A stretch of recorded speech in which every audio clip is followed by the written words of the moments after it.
अस्सलाम वालेकुम दोस्तों आज इस सवाल के साथ आपके साथ हाजिर हूं कि क्या जमीन बेचकर कारोबार करना चाहिए या नहीं। तो दोस्तों ये बात तजर्बात से साबित हो चुकी है कि वो लोग जिन्होंने जमीनें बेच के कारोबार स्टार्ट किए थे तो उनमें से ज्यादातर लोग गिरे, यानी कारोबार में कामयाब ना हो पाए, नुकसान उठाना पड़ा। ऐसा गिरे कि फिर उठने के काबिल में ना रहे क्योंकि जमीन भी गई और कारोबार भी ना संभाल पाए। तो इस वजह से कहा जाने लगा कि जमीन बेचकर कारोबार नहीं किया जा सकता। तो मैंने इस बात पर गौर किया कि आखिर क्या असबाब है कि जमीन बेचकर कारोबार क्यों नहीं किया जा सकता। तो जो सबब मेरे सामने है वो आपसे शेयर करना चाहता हूँ। पहला सबब ये कि जमीन अमूमन बाप दादा की विरासत मिली होती है, जो कि मुफ्ते में मिलती है। जो चीज मुफ्ते में मिलती है उसकी इतनी कदर नहीं होती। हम उसको इन्वेस्ट करने से पहले ज्यादा सोचते नहीं है और इन्वेस्ट कर देते हैं किसी कारोबार में, तो फिर हमें नुकसान उठाना पड़ता है।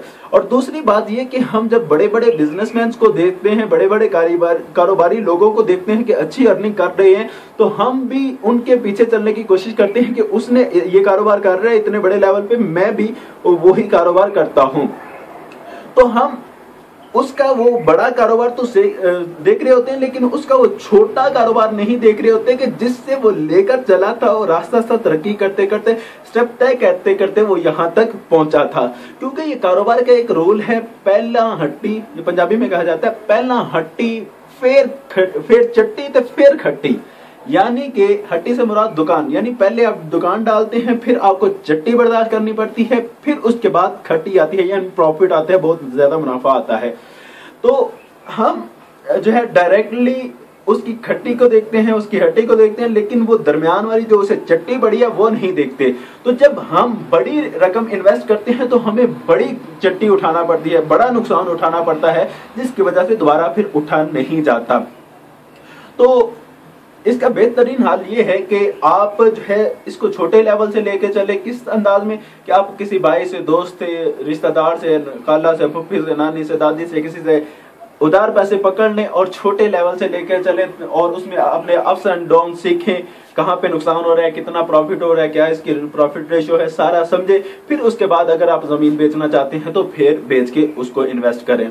और दूसरा तरीका ये है कि आप वो कारोबार के जो कारोबार आप करना चाह रहे हैं उस तरह के कारोबारी शख्स को तलाश करें और उसके पास जाके मुलाजमत इख्तियार कर लें। अगर से तनख्वाह थोड़ी हो, अगर से झिड़के भी उससे खानी पड़े, आप बर्दाश्त कर लें। वैसे मैं जॉब के हक में नहीं हूं, लेकिन यहाँ पे जॉब का मशवरा दे रहा हूं क्योंकि ये आपको एक तरीका सिखाने के लिए कि आप किस तरह कारोबार कर सकते हैं।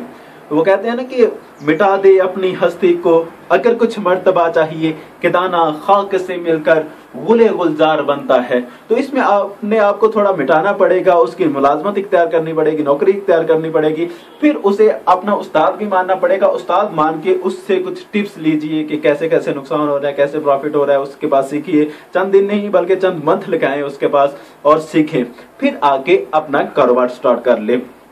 और अगर आप ये भी नहीं करना चाहते तो फिर ये है कि वो बंदा जो एक्सपीरियंस रखता हो, ये नहीं बातों में नहीं कि वो बहुत माइंड वाला है, वो ज़हीन है, वो ज़हानत उसकी अपनी जगह पर, एक्सपीरियंस एक और चीज होती है।